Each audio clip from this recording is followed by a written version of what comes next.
sommaire de ce journal de 19h, la deuxième phase du projet Éducation inclusive au préscolaire est lancée ce 12 mars à Garango. Plus de 425 enfants handicapés au nom de la région du Centre-Est vont bénéficier de ce projet et c'est l'Organisation chrétienne de développement qui en est le porteur. Dans ce journal également, des élus locaux et des organisations de la société civile sont à l'école de la participation citoyenne et de la bonne gouvernance démocratique. C'est une formation organisée par l'association Jeunesse, Culture et Développement et qui a débuté le 12 mars dernier à Bobo-Dioulasso. Ce sont là les titres de ce journal de 19h. Madame, Monsieur, bonsoir et merci de choisir la télévision du Burkina pour vous informer. Et tout de suite, direction Garango dans le centre-est. Plus de 400 enfants vont bénéficier du projet dénommé Intervention précoce pour une éducation inclusive au préscolaire à Garango. La deuxième phase de ce projet est lancée ce 12 mars et c'est l'Organisation chrétienne de développement qui est à l'initiative. Amidou Lankwande et Ibrahim Sanou. Ces enfants en situation de handicap bénéficient d'une éducation inclusive grâce à l'ONG CBM, l'Organisation chrétienne de développement. À l'image de ces enfants, 425 autres enfants handicapés ou non sont concernés par cette deuxième phase du projet Intervention précoce pour une éducation inclusive au préscolaire à Garango. On a voulu mettre l'accent au cours de cette seconde phase-là sur les enfants de 3 à 6 ans. Parce qu'au niveau de CBM, nous estimons que lorsqu'un enfant est pris en charge très tôt sur le plan sanitaire, mais aussi sur le plan psychosocial, il a de fortes chances de voir son handicap réduit et de pouvoir fréquenter dans la même classe que les autres enfants. Je rends vraiment un hommage appuyé à ce projet-là pour cet appui aux efforts du gouvernement. Alors c'est le lieu également de leur dire toute ma disponibilité à les accompagner. Une visite dans les centres d'éveil et d'éducation de Bougoula-Ladimbourg a permis de toucher du doigt certaines réalités. Après cette visite sur le terrain, nous sommes émus. D'abord, au regard des élèves que nous avons vus et le dévouement des enseignants, surtout encadrer donc ces enfants vivant avec handicap. Mais ma joie est immense, j'allais dire, hein, et je pense que c'est la même chose partout ailleurs en ce qui concerne les acteurs de l'éducation. En ce sens que quand vous avez un partenaire qui vient vous appuyer dans vos activités quotidiennes pour vous amener à réunir des conditions, des activités pour pouvoir atteindre vos résultats de façon pérenne, il n'y a qu'être heureux. Cette deuxième phase du projet va durer 3 ans avec une enveloppe financière de 140 millions de francs CFA. De Garango, nous allons à Bama dans le Oué, Bama qui a abrité ce 9 mars la première édition des journées promotionnelles des produits locaux. Il s'est agi de valoriser les activités des jeunes et des femmes afin que chacun puisse contribuer à sa manière à l'essor du développement de la commune. Lamine Karantao et Kadou Romenki. Promouvoir les activités économiques avec comme acteurs principaux les jeunes et les femmes. C'est tout l'intérêt de cette foire. Une foire pour faire la promotion des produits locaux et qui s'inscrit dans le cadre des activités du programme Partenariats municipaux pour l'innovation en développement économique local. Nos attentes par rapport à la commune de Bama, c'est vraiment que les acteurs se mobilisent et qui participent activement donc à la mise en œuvre du programme. Pour les bénéficiaires du programme, la commune rurale de Bama dispose d'un potentiel hydro-agricole à même de booster son développement endogène. Bama n'est pas connu pour uniquement la culture du riz. Bama a beaucoup de potentialités. On a du poisson, toutes les variétés du poisson. On a visité les stands, vous-même vous avez constaté qu'on a beaucoup de produits. Nous sommes vraiment satisfaits parce que dans une première édition, on ne s'attendait vraiment pas, en tout cas une mobilisation de la part des femmes, mais aussi des jeunes. Donc nous sommes satisfaits et comme étant une première édition et nous espérons que des éditions futures, en tout cas il y aura plus de participation et beaucoup plus d'implication. Des théâtres de sensibilisation sur la nécessité de payer les taxes communales auront également marqué cette première édition des journées promotionnelles des produits locaux dans la commune rurale de Bama. La production de produits locaux sera certainement l'affaire de certains de ces jeunes fraîchement sortis du centre de promotion rurale de Dioma dans le Sahel, une 22e promotion prête à affronter un autre volet de leur vie active. Au cours de la cérémonie de sortie, les meilleurs d'entre eux ont reçu des kits d'installation. Ibrahim Kagone, Mariam Tamboura et Seydouzon. Ils sont au total 55 apprenants, dont 20 filles, désormais aptes à exercer dans le secteur de l'agriculture, de l'élevage et de l'artisanat. Parmi ces compétences, certains sont titulaires du certificat de qualification professionnelle en agronomie, option fermier agricole. Une approche recommandée par la politique nationale de l'enseignement et de la formation technique et professionnelle. Le centre de promotion rurale de Dioma a été retenu comme centre pilote pour l'implémentation du certificat de qualification professionnelle en agronomie, option fermier agricole.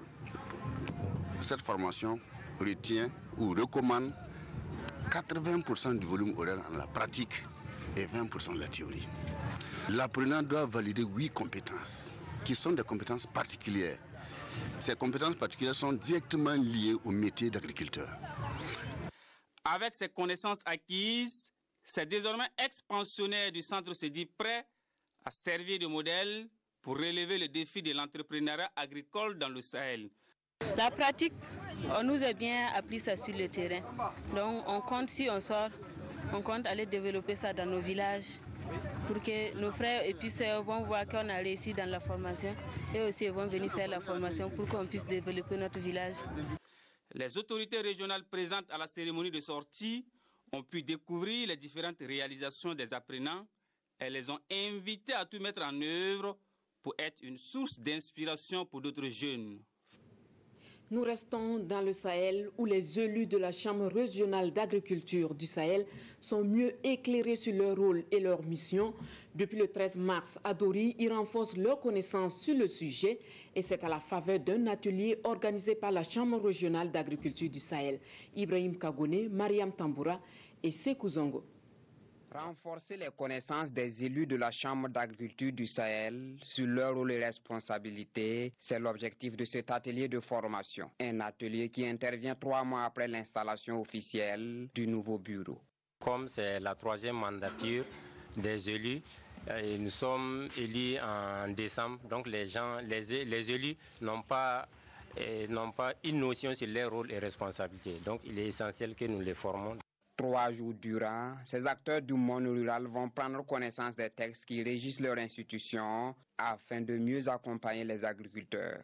Il y aura 3 modules qui seront développés. Le premier thème, c'est rôle et responsabilité d'élus face aux défis qui minent la profession agricole. Donc on va dans un deuxième temps aussi développer un module sur la technique de production agricole.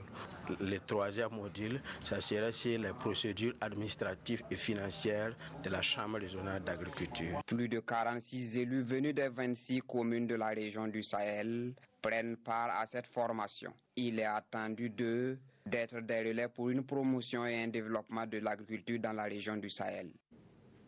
Eux aussi sont en formation, mais sur la participation citoyenne et la bonne gouvernance démocratique, les élus locaux et certaines organisations de la société civile sont outillés pour plus d'efficacité sur le terrain. La formation se tient depuis le 12 mars à Bobo-Dioulasso. Elle est organisée par l'association Jeunesse, Culture et Développement. Karim Ilboudo et Mireille Carole Tougma. Des élus locaux et organisations de la société civile de la région des Hauts-Bassins renforcent leurs capacités en matière de participation citoyenne et de gouvernance démocratique. Un projet initié par l'association Jeunesse, Culture et Développement. Voilà, le projet s'adresse effectivement aux organisations de la société civile et aux collectivités locales. Voilà, c'est-à-dire les communes avec lesquelles nous allons travailler, il y a un certain nombre d'activités avec lesquelles nous allons le faire ensemble.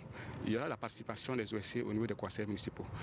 D'habitude, les gens ne participent pas. Mais maintenant, nous avons demandé aux maires et aux OSC d'être ensemble, de participer ensemble pour que la commune puisse marcher. Il faut que nous tous nous donnons la main dans la main. Toute chose qui devrait permettre la bonne marche des communes et contribuer à une meilleure prise de décision. L'interpellation, en tout cas de ces présidents des collectivités par les organisations de la société civile, s'est passée de façon désordonnée, c'est-à-dire pas coordonnée. Mais aujourd'hui, grâce à l'intervention du projet dans beaucoup de domaines, de sensibilisation de ces organisations de la société civile, ils ont pu se recadrer et pouvoir maintenant nous donner de bonnes lectures, en tout cas aux actions posées par les présidents des collectivités et faire des interpellations citoyennes. Ce projet est à sa deuxième phase et son exécution se fait avec l'appui de l'ONG Oxfam et de l'ambassade du Danemark. Autre point dans ce journal, et nous parlons encore commémoration du 8 mars, journée internationale des droits de la femme. Les femmes de la commune de Satiri ont sonné la mobilisation à Tiarako. À l'occasion de cette journée à elles dédiée, elles ont réaffirmé leur engagement auprès des forces de défense et de sécurité pour un Burkina de paix. Le commentaire avec Karim Sissé. Le village de Tiarako était le lieu de convergence des populations de la commune rurale de Satiri en ce 8 mars 2019. Tous sont venus pour témoigner leur soutien à l'autre moitié du ciel. Cette année au Burkina Faso, la commémoration de la Journée internationale de la femme se tient sous le thème « Contribution de la femme à l'édification d'un Burkina Faso de sécurité, de paix et de cohésion sociale ». La femme, elle est plus proche des réalités et elle est plus proche des informations que l'homme. Donc, raison pour laquelle nous demandons fortement leur implication, leur contribution pour lutter fortement contre, en tout cas, ce fléau que le Burkina traverse depuis un certain temps. Le groupe de recherche et d'action sur le foncier GRAF intervient dans la commune rurale de Satiri. Selon son secrétaire général, les actions que le GRAF mène ici en faveur de la femme peuvent contribuer à la lutte pour un Burkina où il fait bon vivre. Nous pensons que la promotion de la paix sociale passe avant tout par la lutte contre les inégalités. Et nous avons pensé que notre projet, en tant que processus qui a permis aux chefs d'exploitation de céder des parcelles de terre aux femmes, et disons à 128 femmes, et sur une superficie totale d'environ 400 hectares, est une forte contribution à cette paix sociale-là, et donc par translation, et à la contribution à la lutte contre le terrorisme. Notons qu'une course cycliste féminine s'est déroulée dans la matinée. Les meilleurs cyclistes ont toutes reçu des prix, et rendez-vous est pris en 2020 dans un autre village de cette commune rurale. La promotion de la cohésion sociale et la paix au Burkina a aussi été prônée par l'association Kenedougou Benkadi. C'était à l'occasion de la célébration en différé de la Journée internationale de la femme. Et comme autre fait marquant, l'association a remis des vivres aux veuves Martin Zerbo et Amadou Lougué. Un sketch sur l'excision, son principal domaine de combat. Le collectif Kenedougou Benkadi commémore en différé la 162e journée internationale de la femme. L'excision, ce n'est pas une bonne chose, puisque ça met la vie de la femme en danger, ça l'expose à des maladies. Une célébration sous le signe de la cohésion sociale avec les femmes, d'où le thème « Contribution de la femme à l'édification d'un Burkina Faso de sécurité, de paix et de cohésion sociale ». Aujourd'hui, c'est un grand jour, c'est au nom de la Journée internationale des femmes, c'est un grand jour. Vous savez que, comme on le dit, que l'Afrique est le berceau de l'humanité. Moi, je le dis toujours, que c'est la femme qui est le berceau de l'humanité. Toute vie est donnée par la femme.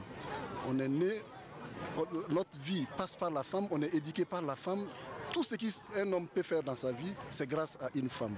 Alors donc, quand les femmes m'ont demandé de parrainer cette activité, vraiment c'était avec plaisir. Le collectif Kenedougou Benkadi lutte depuis des dizaines d'années à l'épanouissement réel de la femme burkinabé. Cette commémoration est une belle occasion pour le collectif de venir en aide aux femmes veuves en leur offrant des vivres d'une valeur estimée à plus d'1 million de francs CFA. Voilà qui met fin à cette édition de 19h. Merci de nous avoir suivis depuis le lundi. Le journal de 20h avec Fousseni Kindo. Restez fidèles au programme de la RTB. Bonsoir.